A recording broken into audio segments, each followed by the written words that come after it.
Trebam vašu pomoć u vezi sigurnosti na internetu, odnosno znate li kakve informacije vezane za Apple ID i korištenje tuđih uređaja na remote.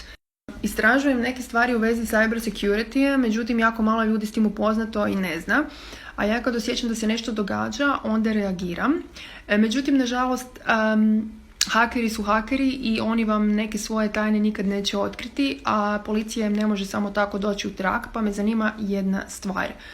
Smatrate li da se Apple ID može na neki način kopirati i onda koristiti preko weba na nekom drugom uređaju, dakle kompjutoru, i tako imati access, odnosno ulaz u sve vaše lozinke, društvene mreže i tako dalje?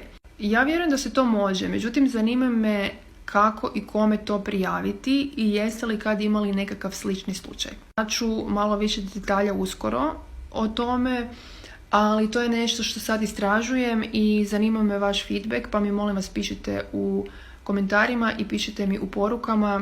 Zanima me ako ste ikad imali takav slučaj, kako ste tome izašli na kraj. Hvala.